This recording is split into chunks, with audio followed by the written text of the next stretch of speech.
Nakakagulat ang revelasyon ni dating PNP Chief Marmil na mismong ang relihiyon ni General Torre noon na Iglesia ni Cristo ang ginamit para hindi tanggapin ang bagong assignment nito. Alam mo, Mr. General Torre was asked by someone from his religion na huwag tanggapin itong Region 11 as RD Region 11. Kung hindi, that's a political implication and that's a religious implication. And I know Nick Torre choose the other side. Service first before anything else. And I congratulate you, boss. Yun ang hindi niyo po nakita. Ngunit hindi nila kinaya si General Torre, kaya itiniwalag ito sa iglesia. And I know Nick Torre choose the other side. Service first before anything else. And I congratulate you, boss. Yun ang hindi niyo po nakita. I think natiwalag siya dun sa kanyang religion. And that's something that ang sasabi ko nga, it's always service first before anything else. Congratulations po sa inyo. And all my respect and salute. Hindi po kaanib sa Iglesia ni Cristo si General Torre. Hindi pala. Dati po siyang kaanib sa Iglesia ni Cristo. Dati, ibig sabihin, hindi na ngayon. Hindi na po ngayon. Itinitiwalago, inaalis sa iglesia at yun ay hindi maliligtas. Sa pag-upo ni PNP at Chief General Nicolas Torre III sa pwesto, nilalait pa ito. That basigon sana po yung buhato na ng diwata. Limang ka, nagbenta lang ng pares overload, sumali ng party list, naging kidnapper, naging chief PNP sa diwata. Kilala niyo ba si General Torre?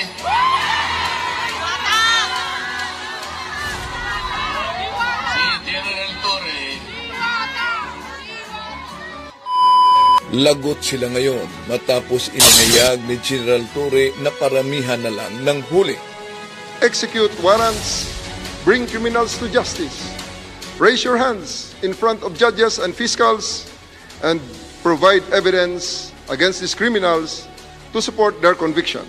Hindi ba nanganganib siyang susunod din sa ICC? Lara ng gera kontra droga sa Davao City ang alkalde nitong si Baste Duterte.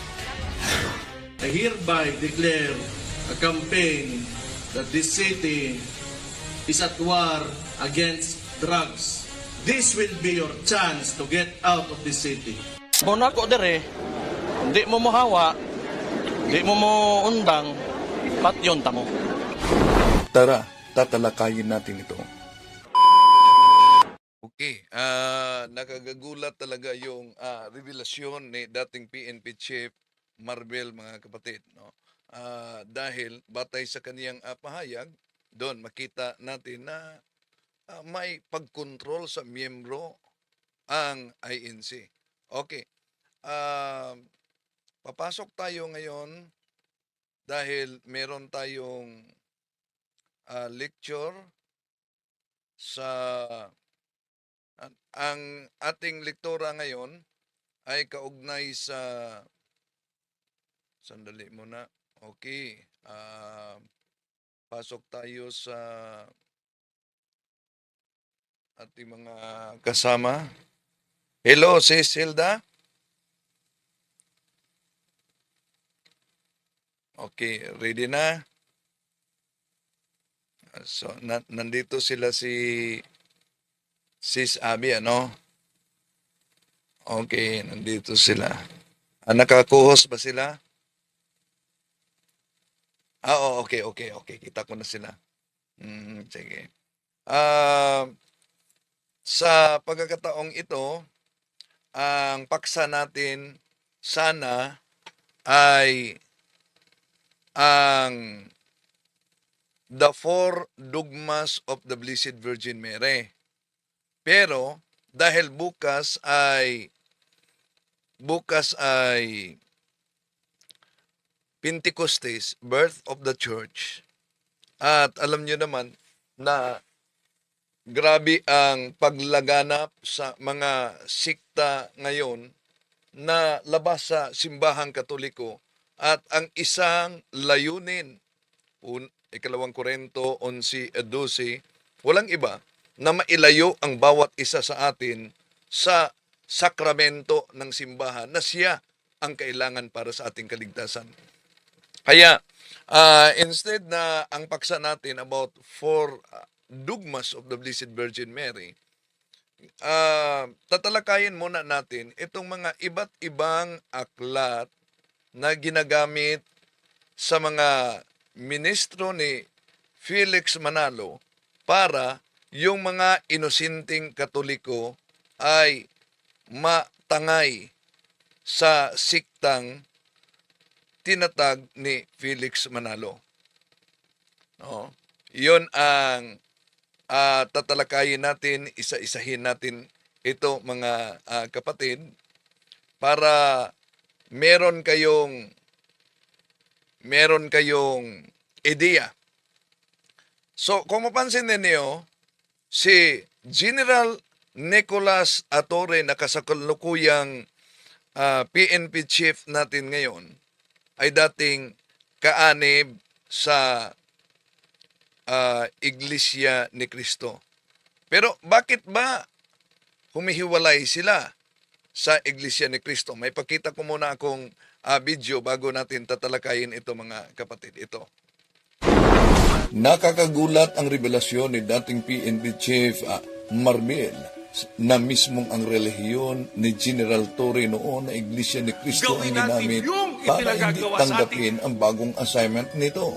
Alam mo, Mr. General Torre was asked by someone from his religion na huwag tanggapin itong Region 11 as RD Region 11.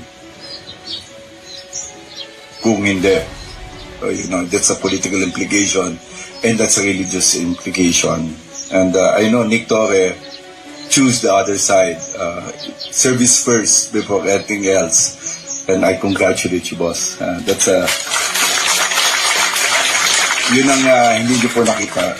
Ngunit hindi nila kinaya si General Torre kaya itiniwalag ito sa Iglesia. And I know Nick Torre choose the other side. Service first before anything else. And I congratulate you, boss. Yun ang hindi niyo po nakita. I think natiwalag siya dun sa kanyang religion, and that's something that ang sasabi ko nga, it's always service first before anything else. Congratulations po sa inyo. And all my respect and salute. Hindi po kaanib sa Iglesia ni Cristo si General Torre. Hindi pala. Dati po siyang kaanib sa Noon. Iglesia ni Cristo. Dati, ibig sabihin, hindi na ngayon. Hindi na po ngayon. Itinitiwalago, inaalis sa iglesia at yun ay hindi maliligtas.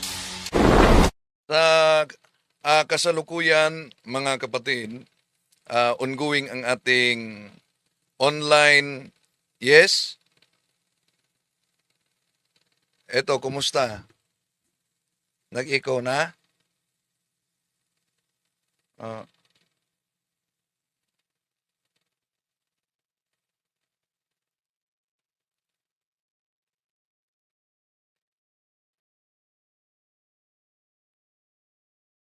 Okay, mic sa Zoom nakabukas.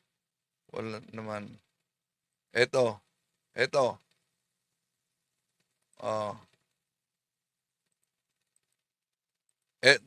Wala. Nag-echo pa, wala na. Pero marinig ba ako? Rinig, sis? Okay, rinig, okay. So, tuloy natin mga kapatid. So, wala na mag-echo. No?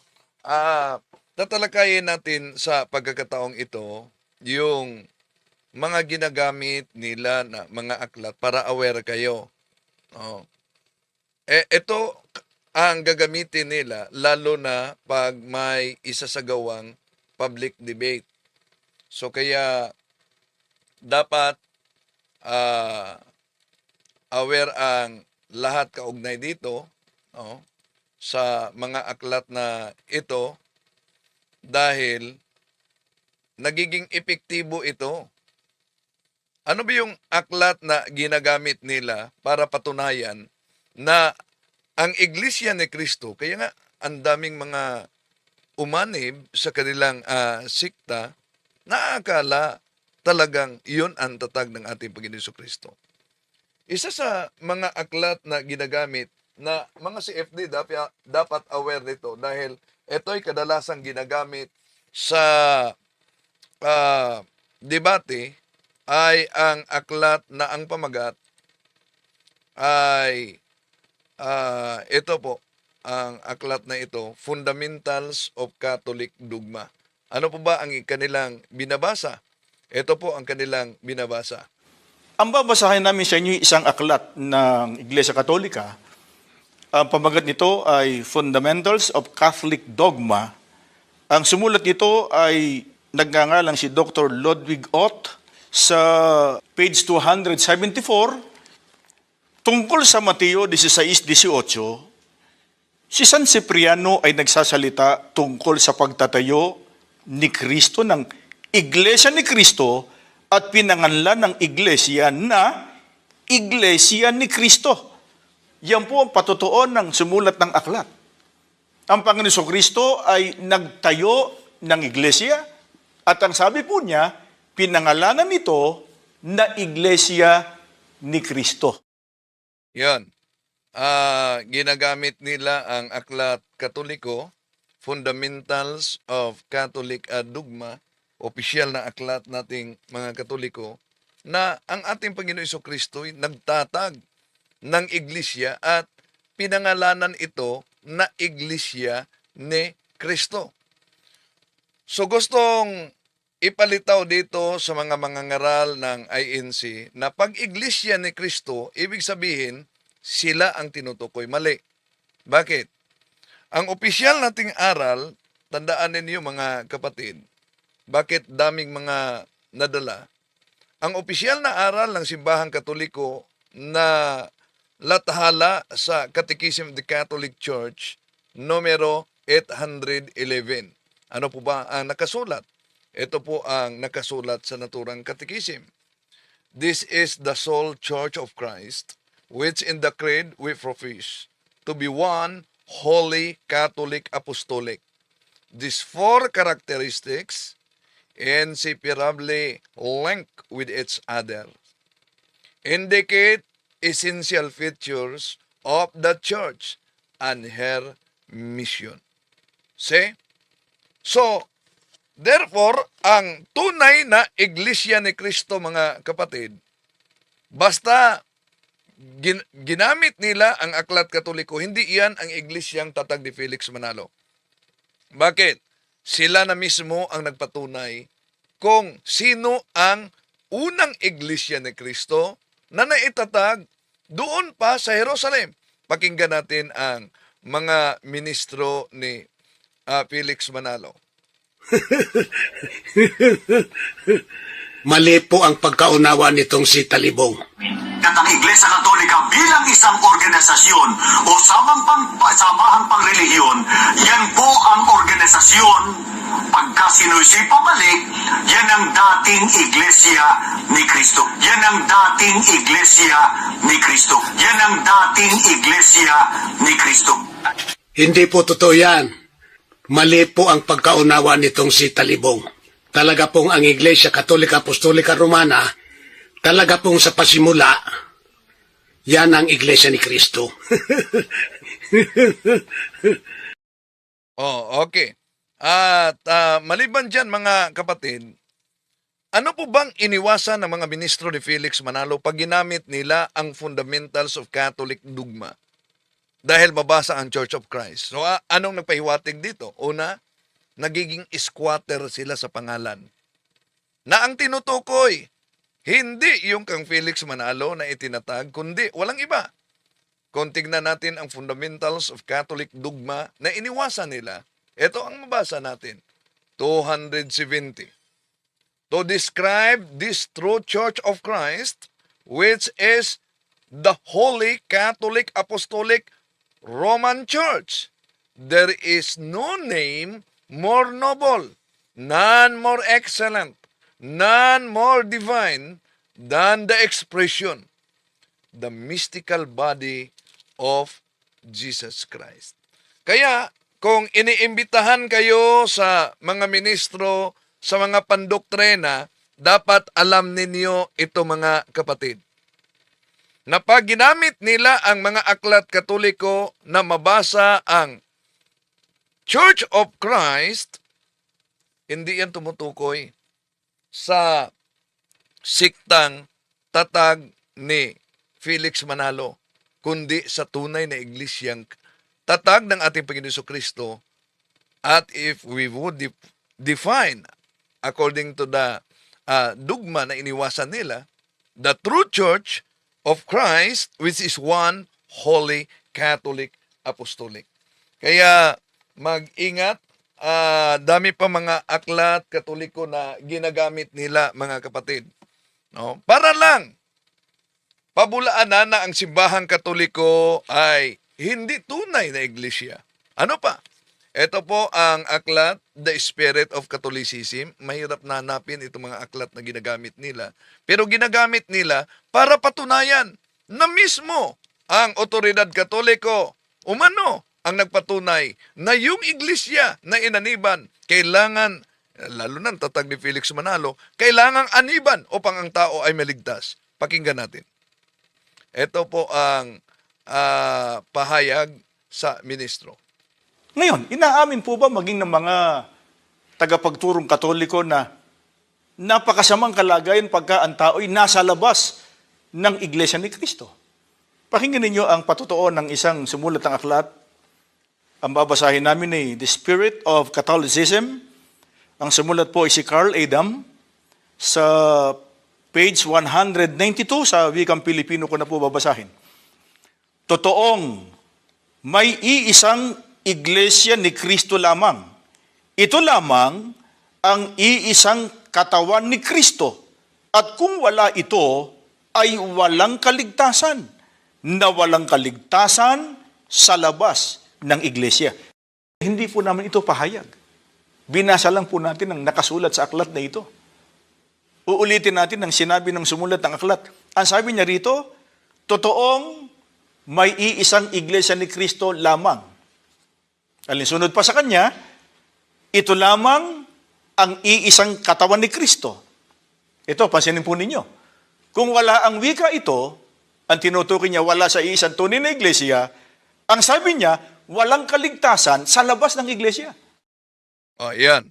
So, napansin ninyo, aklat na naman ng Katoliko ang ginagamit para patunayan na ang kanilang iglesia na inaniban at tinatag ni Felix Manalo, kailangan para sa kaligtasan. Pinatunayan ng otoridad Katoliko daw. Pero ano po yung iglesia ni Cristo na binanggit sa naturang aklat?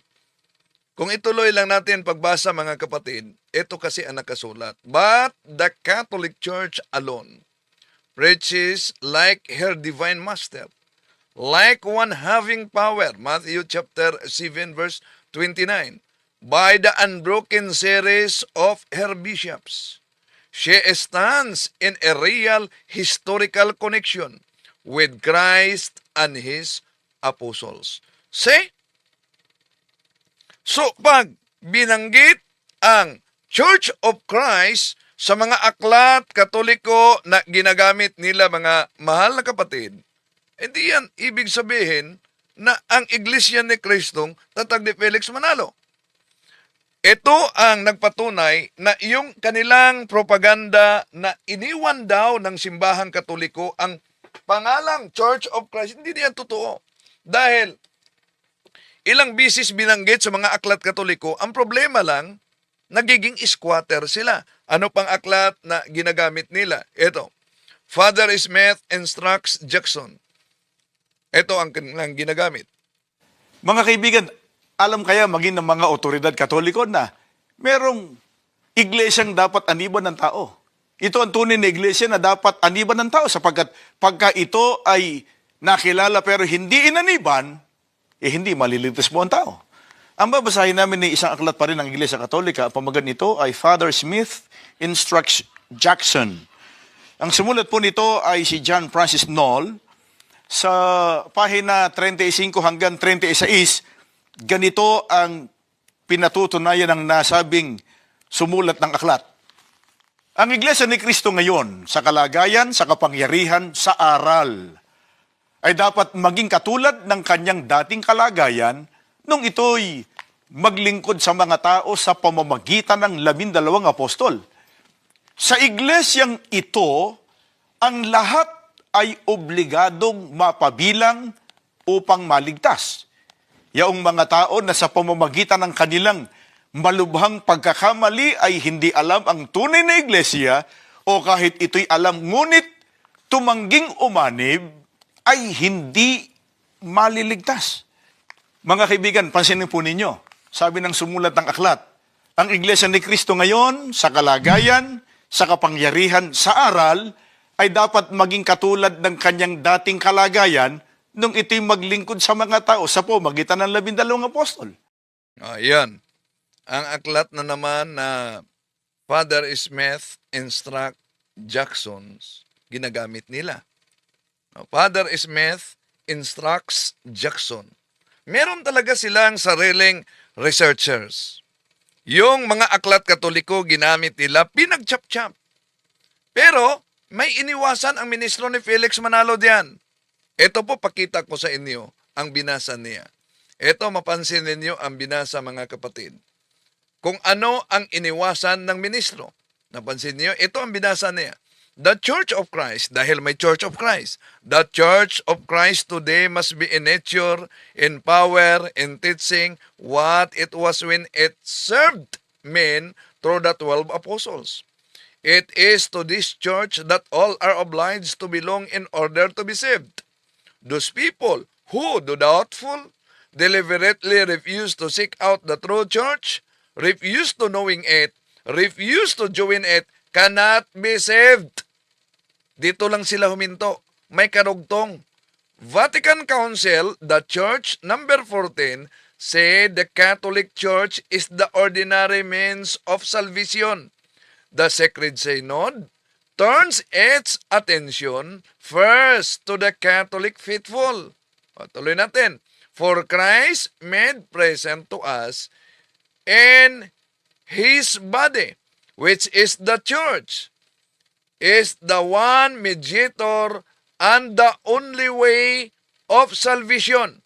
Whoever, therefore, knowing that the Catholic Church was made necessary by God through Jesus Christ, would refuse to join it or remain in it, would not be saved.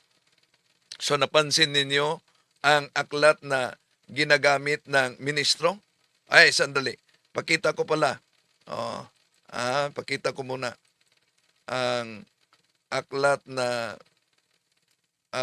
ginagamit dito ng mga ministro. Ito. No? Ito ang aklat na ginagamit nila. So nakita niyo na. Ito. So may karugtong diyan. Ang karugtong diyan ito, dito lang sila. Cannot be saved. Refuse to join it, cannot be saved. Kaya, pinatunayan kahit sa otoridad Katoliko na kailangan ka magiging Iglesia ni Cristo upang maligtas. Pero, sino po ba ang Iglesia ni Cristo binanggit diyan? Say the Catholic Church is the ordinary means of salvation. So, di ba malinaw na isang pag-aagaw, kung tinatawag na squatter talaga. Hindi lang yan. Ito pa. Dapat aware kayo. Aklat na, lumang-luman ng aklat Katoliko, mahirap na talaga hanapin ito, mga kapatid. Religion, Doctrine, and Practice, ginagamit din ito ng mga ministro ni Manalo. Ito, pakinggan ninyo. Kapatid na Bobby, ang sangguniin natin mismo at kunin nating testigo yung opisyal na aklat ng Simbahang Katoliko, sulat ng isang pare, ang pangalan po ay si Francis B. Caselli, isang paring Jesuita. Totoo ba na walang proper name, walang pangalan, yung iglesyang itinayo ni Kristo? Meron, kapatid na Michael. Ito ang ating mababasa sa wikang Pilipino na po. Si Jesucristo ba ay nagtatag ng iglesia?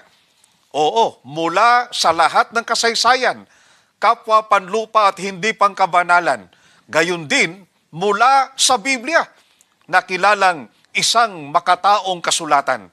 Ating nalaman na si Jesucristo'y nagtatag ng iglesia na tinatawag sunod sa Kanya, ang Iglesia Kristiyana o ang Iglesia ni Kristo. Kaya malinaw po, ayon na rin po sa otoridad ng Iglesia Katolika na ang pangalan ng Iglesia na itinatag ng ating Panginoong Jesucristo ayon sa Biblia ay Iglesia ni Kristo. At ang sabi pa nga nung pare, kapatid na Bobby, ay si Kristo ro nagtatag ng isang iglesia mula pa sa kauna-unahang panahon. Tinawag ng sunod sa kaniyang pangalan. Baka sabihin nila, kaya ba natin tinatanggap yung pahayag mismo ng pare na si Francis B. Caselli sapagkat natapat lang sa gusto natin? Hindi, kapatid na Michael. Kaya natin tinatanggap sapagkat binanggit din niya kanina. Yan mga kapatid, no, ginagamit nila ang mga aklat Katoliko para patunayan na yung iglesyang inaniban nila ay totoong kailangan para sa kaligtasan. Pero kung tingnan natin, kahit nasa SEC registration, sino ba ang nagtatag nila? Sa SEC registration, malinaw po. Ito po ang makita ninyo mga mahal na kapatid, kung sino. Ito ang opisyal na SEC registration ng Iglesia ni Cristo. Translation na ito dahil sa Spanish, Quelos Fundadores de esta Asociación son Felix Manalo. Ngunit ang nakasulat dito sa English na United States of America, Philippine Islands, Office of the Division of Archives, Patented Properties of Literature and Executive Office of Industrial Trademarks, Felix Manalo applicant about Unipersonal Corporation or the society called Iglesia ni Cristo, that the applicant appears before this office and respectfully declares that the said applicant is the founder and the present head of the society named Iglesia ni Cristo and desires to convert said society into a unipersonal corporation. Kaya kung tingnan natin sa kanilang Pasugo Magazine, malinaw na nakasulat sa Pasugo Magazine na pahina 11. Way back on July 27, 1914, the Church of Christ was registered with the Philippine government. The registration papers state, among other things, that Brother Felix Y. Manalo is the founder of the Iglesia ni Cristo. Sila mismo ang umaamin kung sino ang nagtatag sa kanila. At sila mismo ang nagsabi na nakarehistro sa Securities and Exchange Commission. Tanong, yun po bang nakarehistro sa Securities and Exchange Commission? Yun po ba'y batayan na ang iglesia ay walang kaugnayan sa mga apostolis ng ating Panginoong Jesucristo? Balikan natin ang kanilang Pasugo Magazine. Dapat aware kayo nito mga kapatid. Sa Enero-Pebrero 1981, pahina 51 ni Brigido Lubao, ito po ang mabasa natin. Si Chief Eleora kasama ng ibang mga kaanib na natiwalag sa Iglesia ni Cristo ay nagtatag ng kanyang sariling relihiyon noong Mayo 1922. Mayroon ba tayong maipakitang katibayan mula sa mismong Iglesia na tatag ni Perez tungkol sa simula ng pagkatatag nito? Narito ang isang bahagi na nakasulat sa rehistro ng iglesyang iyan. Kaya malinaw na wala silang kaugnayan, munti man sa iglesyang tatag at nagsimula sa Jerusalem. Anong punto dito? Sila mismo nagpatunay na pag narehistro sa Securities and Exchange Commission, yon ang katibayan na ano? Na wala daw umanong kaugnayan sa iglesyang tatag ng ating Panginoon Jesucristo. Okay, balikan natin ang aklat na Religion, Doctrine and Practice dahil mabasa nila ano yung binasa ng ministro. Ang binasa ng ministro na pahina 442 at ituloy sa 43. Ito ang aklat na kanilang binasa, mga kapatid. Ito. Did Jesus Christ establish a church? Yes, from all history, both secular and profane, as well as from the Bible, considered as a human document. We learn that Jesus Christ established a church which from the earliest times has been called after him the Christian Church or the Church of Christ. Kaya sabihin nila, kahit otoridad katoliko nagpatunay na ang iglesyang ititatag ng ating Panginoon Kristo ay tinatawag na Church of Christ. Tanong, yun po ba ang Church of Christ na binanggit diyan sa naturang aklat? Yun po ba ay Church of Christ na tatag ni Felix Manalo? Ito ang iniwasan nila na mabasa sa naturang aklat. Ito, mapansin ninyo. The lessons on the Catholic Church are among the most important in the study of religion.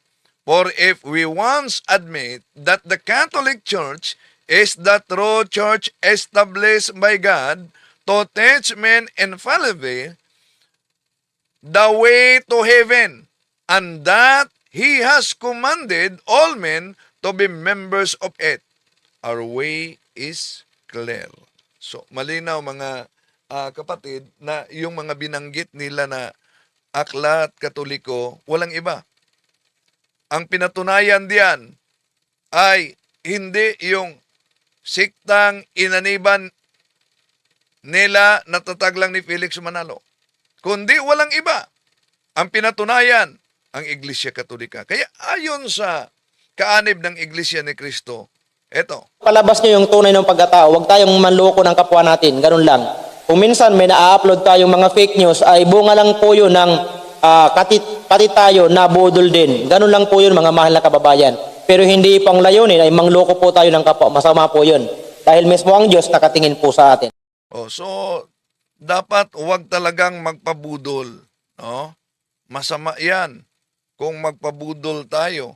Dahil ang Diyos talaga nakatingin sa atin. At tandaan natin, mga mahal na kapatid, na ang pagkadaya ay maranasan sa iba't ibang paraan. Ngunit napaka-peligro talaga pag madaya tayo sa pananampalataya. Dahil nanganib pati ang ating kaluluwa. Alam nyo, may iba't iba silang, kaya nga kung tingnan natin ang history, may iba't iba silang patunay na ang Iglesia Katoliko daw ay di tatag ng ating Panginoon Kristo. Pero mahirapan talaga sila pagtanungin ninyo, kung di si Kristo ang nagtatag sa Iglesia ni Kristo, sino? Okay? Una, kung tingnan natin, sisilipin natin ang kanilang Pasugo Magazine. Alam nyo mga kapatid, ito nakasulat sa kanilang Pasugo Magazine. Inaamin talaga nila. Pansin nyo, nakita nyo. Does the Iglesia ni Cristo merely claim that it is the true church? Anong kanilang pahayag? The Iglesia ni Cristo Church of Christ, close parenthesis, does not merely claim that it is the true church. One of the reasons the Iglesia ni Cristo that emerged in the Philippines in 1914. Malinaw yan sa kanilang Pasugo Magazine. Hindi pala nila inaangkin na sila'y tunay na iglesia. Bakit? Dahil sila'y lumitaw noong 1914 sa Punta Santa Ana, Manila. At kahit sa kanilang Pasugo Magazine, pinatunayan na yan mga kapatid. Anong mabasa sa lumang Pasugo Magazine? Iisa lamang ang tanging makapagtayo ng iglesyang magiging dapat sa Diyos. Kung sino? Ang ating Panginoong Hesukristo lamang.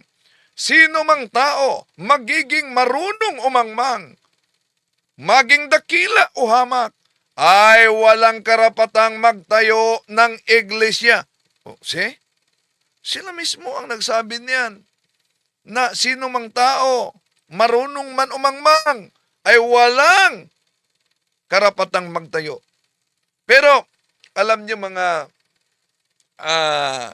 kay kapatid, kailan naitayo ang kanilang iglesia? Kaya, bakit sinabi nilang walang karapatan pero nagtayo pa rin? Silipin natin ang kanilang Pasugo Magazine. Ito mabasa. Kailan na patala sa pamalaan o narehistro ang Iglesia ni Cristo sa Pilipinas? Noong Hulyo 27, 1914, tunay nga na sinasabi sa rehistro na si kapatid Felix Manalo ang nagtatag ng Iglesia ni Cristo. Tunay nga na sinasabi sa rehistro na si Felix Manalo ang nagtatag sa Iglesia ni Cristo. At alam niyo ba, nabatay sa kanilang Pasugo Magazine, mga kapatid, nagkukontrahan ang mga aral nila kung sino ang nagtayo, sino ang nagtatag sa simbahang Katoliko. So, ang ating Panginoon Jesucristo lamang ang magtatag sa iglesia. At tingnan natin ang kontrahan sa kanilang pasugo, mga kapatid. Dapat alam ninyo ito dahil pinatunayan nila minsan na ang Katoliko'y tatag lamang ng tao. Pero ito sa Pasugo Magazine nila, na ang may akda ay si Marcelino Francisco. Iglesia Katolika Romana natayo sa pagkakaisa sa imperyo at ng Iglesia sa Roma. Natayo noong ika-6 na siglo sa pagitan ng taong 527, 562. So, kailan daw na itayo ang Iglesia Katolika ayon sa kanilang pasugo? Ika-6 na siglo. Ngayon, kontra na ito sa sinabi nila na the Catholic Church was founded by St. Ignatius, Bishop of Antioch. Hindi lang, ito pa, isa kang Pasugo Magazine nila, mga kapatid. Sapagkat nang matatag ang Iglesia Katolika ay noong ika-5 siglo, matagal nang patay ang mga apostol ni Kristo. Kailan na naman umano na itatag ang simbahang Katoliko? Ika-5 siglo. Alin ba ang totoo? Ika-5 siglo? Ika-6 na siglo? O sa panahon ni San Ignacio? Ito pa, nagkukontrahan. Sa Pasugo Magazine nila, sino ang lumikha ng pangalang Iglesia Apostolica Katolika Romana? Ang Konselyo Vaticano noong 1870. Kaya pinatunayan nila sa pasugong ito, 1870 na itatag ang simbahang Katoliko. Kaya binanggit natin ito, mga kapatid, at tinatalakay dahil bukas ay Pentecostes, the birth of the church. Ang tunay na iglesia ni Kristo, walang iba. May taglay siyang palatandaan na di makita sa iglesyang tatag lamang ng tao. At ayon sa Pasugo Magazine, at ayon naman kahit pa sa mga ministro na narinig niyo, pinatunayan na ang tunay na iglesia ni Kristo ay walang iba, ang simbahang Katoliko. Kaya mga kapatid, huwag magpabulodol, huwag magpadaya. Dapat meron din kayong mga kopya sa mga aklat na pinagamit nila dahil yun ang ginawa nilang kapital para i-chop-chop. Para i-chop-chop at marami ng mga nahikayat nila sa ganong uri ng taktika. Okay? So, bago tayo magtapos, mga mahal na kapatid, baka sa side yan sa parokya ni Father Danilo Divaras, may mga katanungan kaugnay sa ating pagtalakay. Sa susunod na lang natin tatalakayin yung 4 dogmas of the Catholic Church, din 7 sacrament, para yung nag-attend sa formation online ay mag-graduate na tayo. Okay? May katanungan dyan, Sis Abigail? Meron po, brother. Okay, you may go ahead. Okay na. Okay na. Hello po, brother. Yes? Di ba sinasabi po ng mga INC bawal po yung kumain ng dugo, pero na-declare naman po ni Jesus mismo sa New Testament na malinis po at malinis lang. Pero bakit po pinipilit pa rin ng mga INC, brother Wendell? Okay, maraming salamat sa katanungan na kapatid, no? Kumusta? Nandyan ba si Father? Hello bro, Nanding. Nandyan ba si Father? Dito po. Ha? Hello, brother. Hello, Father. Oh. So, ito muna ang ating tinatalakay ngayon dahil Pentecost bukas, no? Pentecost bukas, magdiwang tayo ng birth of the Catholic Church. So, okay. Bro, Nanding, di ba okay na ang mga aklat na pwedeng guide diyan sa mga... Yes, bro. na yun? Okay na. It's about na lang.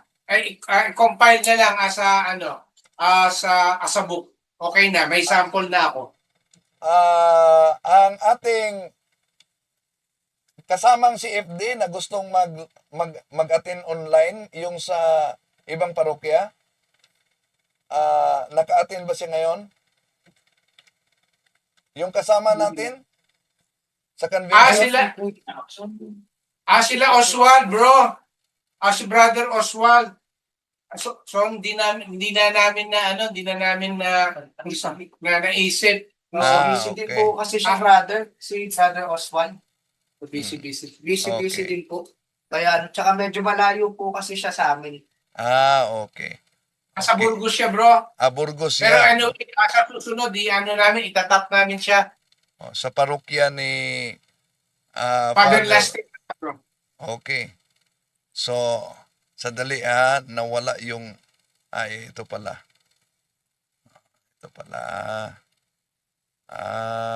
Okay.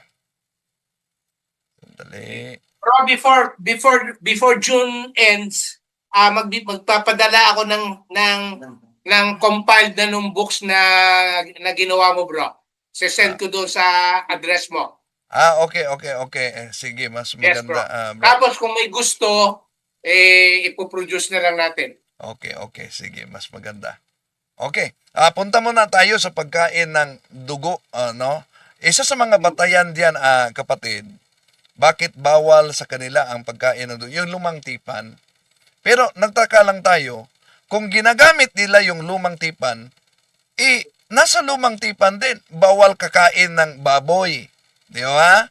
Ba't pinili lang nila? Leviticus Kapitulo 11, versikulo Leviticus Kapitulo 17, versikulo 11, yun ang batayan nila na bawal kakain ng dugo. At Leviticus Kapitulo 3, versikulo 17. Yun ang ginagamit nila na bawal ang pagkain ng dugo. Pero ang tanong, bakit po ba na tayong mga Katoliko ay kakain tayo ng dugo o dinuguan kung nasa aklat na ginagamit nila, Levitico Kapitulo 11, versikulo 17. Una, malinaw at kitang-kita na ipinagbabawal noon ang pagkain ng dugo, pero sa bagong tipan, mga kapatid, malinaw din ang pahayag diyan sa Hebreo Kapitulo 10, versikulo 1 hanggang 6, na yung dugo ng ating Panginoon Jesucristo ang naghugas sa ating kasalanan. At kung tingnan natin ang Hebreo Kapitulo 13, versikulo 9, yung mga ipinagbabawal noon ay di na nag-epekto sa panahon ng mga apostol. No? At Kung panindigan talaga nila, bawal ang pagkain ng dugo. O sige, halimbawa, kapatid, halimbawa, mag-ihaw sila ng isda. Mag-ihaw ng isda, kahit yung kaning baboy o baka, iihawin nila yan. Ano ang palatandaan? Ano ang palatandaan na yung inihaw nila ay hindi luto? Ang palatandaan, dumudugo yon, di ba? So, anong gawin nila? Dahil dumudugo, o di, iihawin uli para maluto. O asaan ang dugo nun? No? Alang na lumabas sa kaniyang laman, naluto din. Di kinain din nila. Oh. Kaya, kung tingnan natin ang Hebreo Kapitulo 7, versikulo 18, kung gayon, inalis yung unang tuntunin dahil ito'y mahina at walang bisa. Yun ang sabi ni San Pablo sa kanyang sulat. Ang isa sa tuntuning inalis ay yung patungkol sa pag-alay ng dugo sa mga hayop. Bakit? Dahil ang dugo ng ating Panginoon Jesucristo ang nagpapatawad. Hebreo Kapitulo 9, versikulo 26. Kaya, yung kanilang aral na bawal ang pagkain ng dugo, pinipili lang nila yan sa nakasulat sa Biblia, sa lumang tipan, pero di na yan mag-epekto sa bagong tipan, kapatid. Okay? Next question. Kung meron.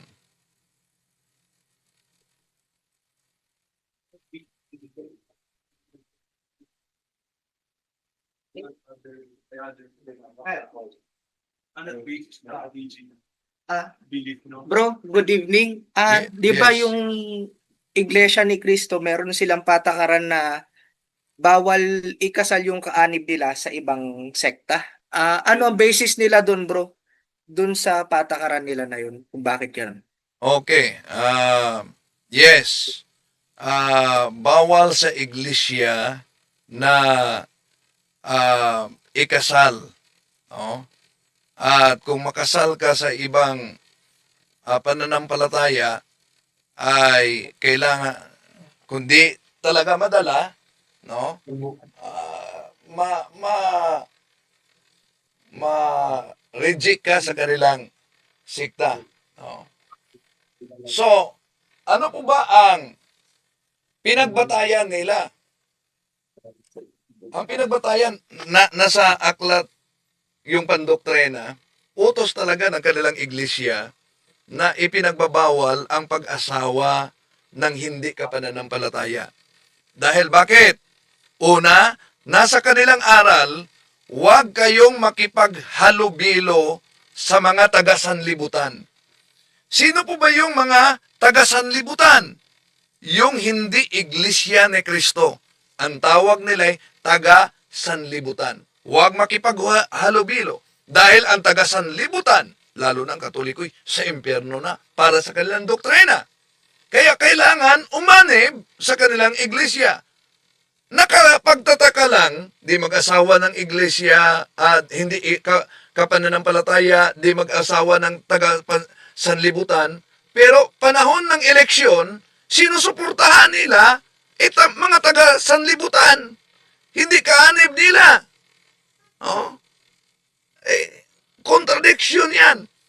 Kung ang kanilang opisyal na aral, bawal makipaghalubilo sa mga taga-sanlibutan na hindi kapananampalataya. Bawal mag-asawa. Pero, malaking contradiction. Bakit sa panahong eleksyon, sinusuportahan nila? Hindi naman iglesia, mga kaanib. Mga Katoliko naman karamihan. Hindi, taga-sanlibutan yan. Malaking contradiction sa kanilang aral yan.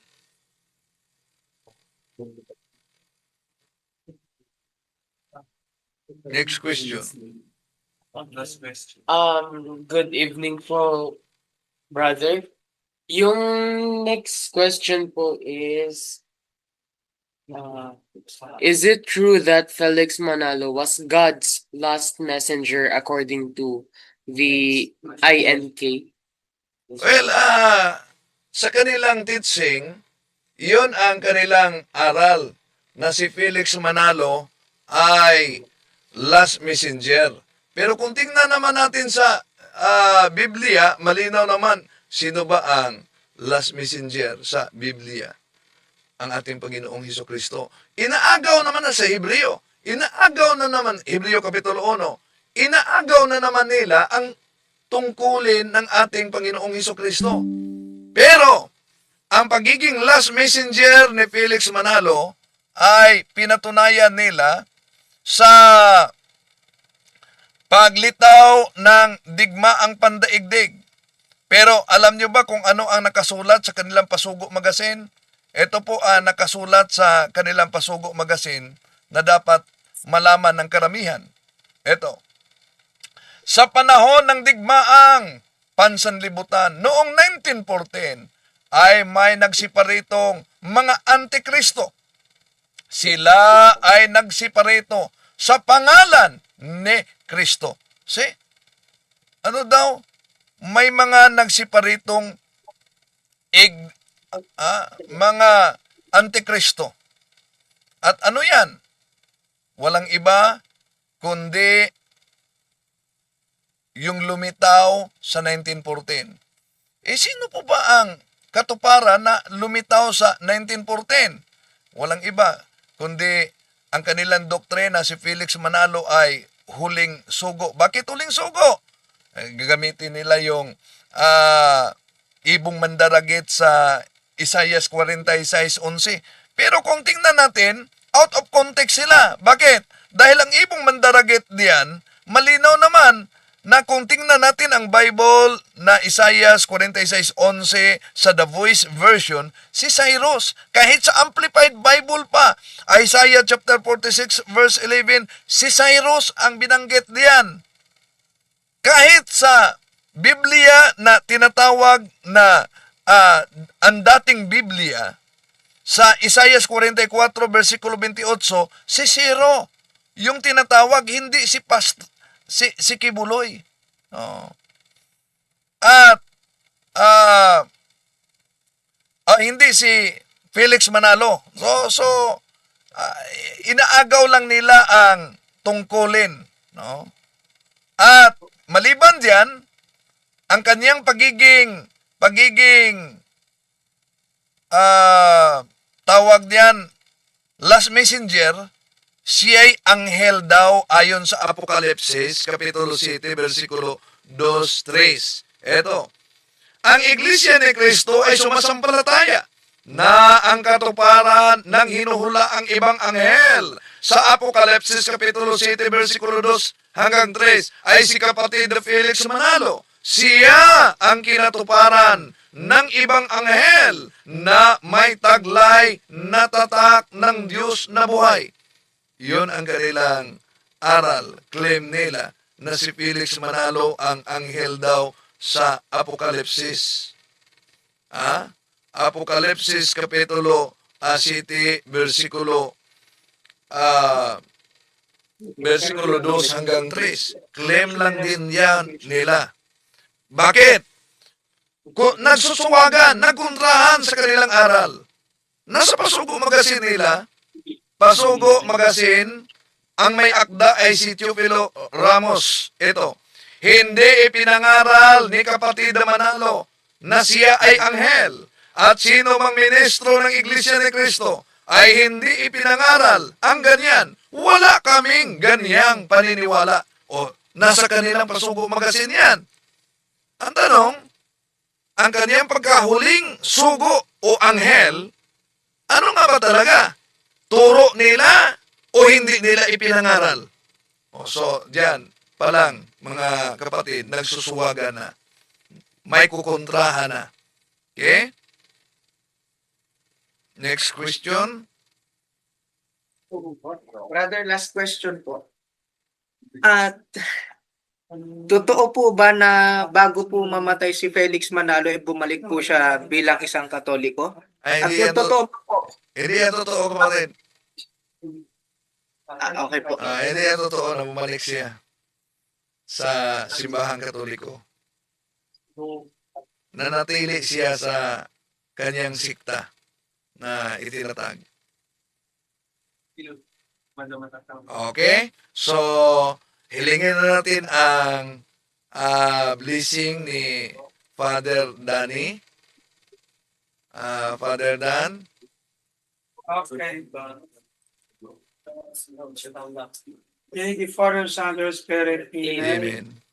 The Lord be with you. And with your spirit. And Almighty God bless you all, the Father, and the Son, and the Holy Spirit. Amen. Thank you, brother. Maraming salamat, Father. Maraming salamat.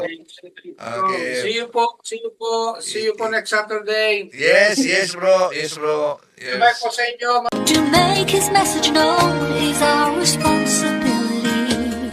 So here